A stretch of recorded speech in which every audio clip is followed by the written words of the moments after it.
Okay, so I put this little thing together because I really want to make sure that everyone has an idea of when to use which tcalc, and the fact that each one of those equations goes with a different equation for degrees of freedom. So hopefully this is a little extra thing that everyone can look through and get a better idea of how these three different options come together.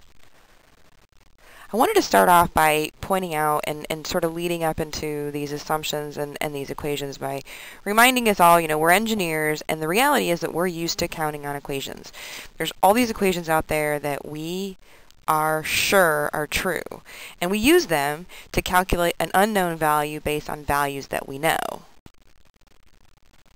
So the thing is we want to be able to count on these equations, but the reality is that we can't, because there are typically assumptions that are underneath the equations that if the assumptions aren't true, then the equations aren't true either. Now, there is also a correlation between the two.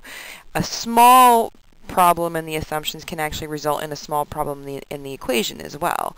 I've got up here the equation for the ideal gas law, for an ideal gas, because really they teach us this equation, they talk about how all the units make sense, and then when they get all done with the equation, they point out that, oh, this is only good for ideal gases. And the reality is there's a lot of stuff out there that's not ideal. Now, you can have something that is technically not ideal, but behaves like an ideal gas, almost. So you can make an assumption that it's an ideal gas, and you can go ahead and use the equation. But the farther away that gas gets from being an ideal gas, the less correct your calculations are going to be.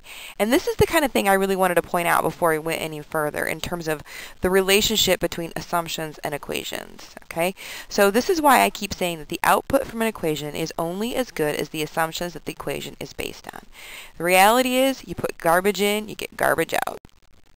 So just a little bit more about assumptions. Typically, the reason why we make assumptions is so that we can do the calculations easier. I like to tell a story, too, about the fact that a lot of these equations and assumptions were brought together at times where we didn't have supercomputing powers. So a lot of times assumptions were made just because we needed to be able to solve the problem. Nowadays, we have more powerful computers, and sometimes the assumptions that we used to make because they made the calculations easier, we don't really need to do anymore because the calculations aren't as hard because we have our supercomputers. Okay, again, typically as the calculations get easier and the number of assumptions increases, the difference between your answer and the truth will increase. So as a result, your answer is only as good as the assumptions you used. Again, another way of saying the same exact thing. The last slide was focusing on the equations and the relationship to assumptions. This one is talking about assumptions as they relate to the results. Okay? Okay, so in statistics, we're using equations to predict what will happen in the future, okay? Most of it has to do with looking at what's probable, what will happen, what's going to happen in the long run, those kinds of things. And the only way we can make these predictions is if we have an idea of the pattern that the data follow, so that we know what to expect in terms of what it will do in the future. Okay? Now, the assumptions about these patterns will lead to different equations. Now, we can make all kinds of assumptions. We can make assumptions over here, we can make assumptions over there, and every time we make an assumption, we can end up with a different equation.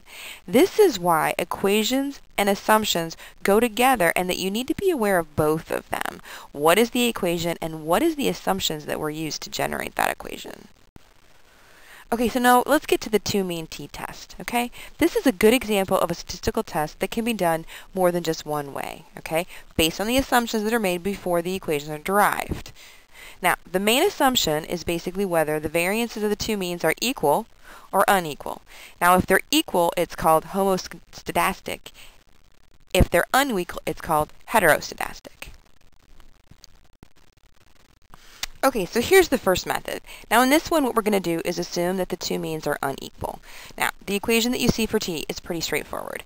It looks almost exactly like the equation for z, except for the fact that we have s's instead of sigmas.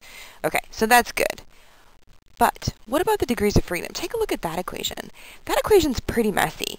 I mean, it's doable, but it's still pretty messy. But this entails the first method, that t statistic and that equation for the degrees of freedom. Now, based on the fact that that equation for the degrees of freedom is pretty messy, what they did was they came up with an assumption that would make it so that we wouldn't have to do all those calculations, making the calculations easier. And that brings us to our second method. Now in this case, the two means are still unequal, and the t-statistic is still the same equation. The difference is we're going to make an assumption about what the degrees of freedom is. And basically we're going to go with the smaller of n1 minus 1 or n2 minus 1. Okay? So this should make things a little easier as far as the calculation goes. The question is, what does it change as far as the assumption? I'm not really sure. Maybe we'll see it in an example later. Okay, so what's the third way? The third way is assuming that the two means are equal. Now, you'll notice the degrees of freedom equation is pretty straightforward. n1 plus n2 minus 2. Pretty straightforward. That's not too bad. But look at the equation for t. That equation's pretty messy as well. But, of course, if we're getting a computer program to do the work for us, it really doesn't matter. But, again, that's the difference between the three. There's two different equations, and actually 3 different ways to calculate the degrees of freedom. Okay, so here's the question. When are you going to see this, assuming that they are equal, assuming that they are unequal? Well, the good news is, if you're in Excel, it actually will give you the option of choosing whether you want to be equal or unequal. So when you get done with this and you decide which way you want to go, you'll be able to have either choice when you're working in Excel.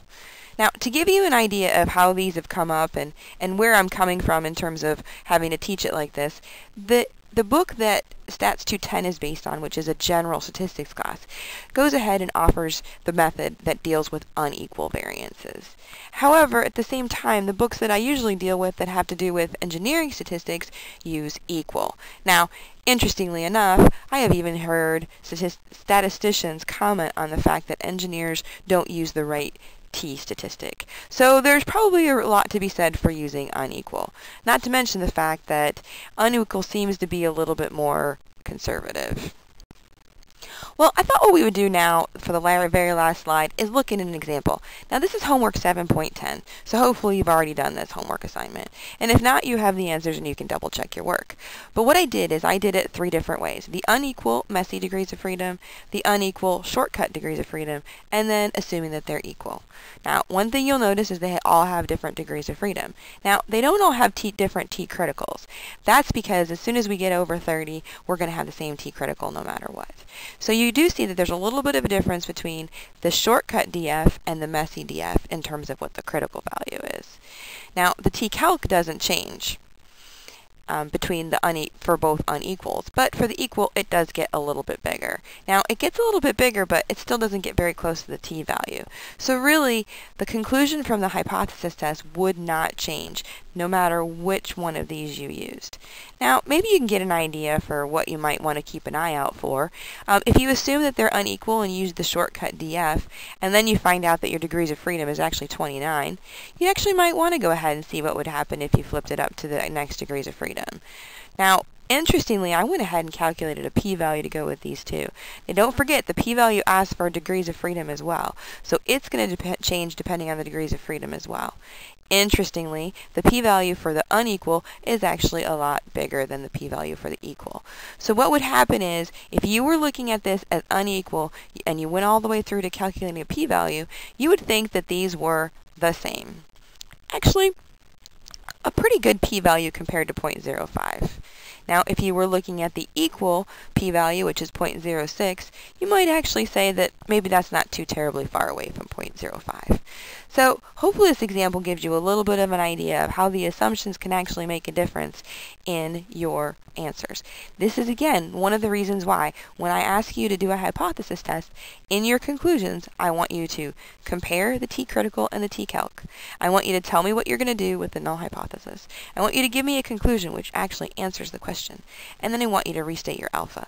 Because, again, what you're really doing is you're helping the reader understand all the assumptions that went into your calculations.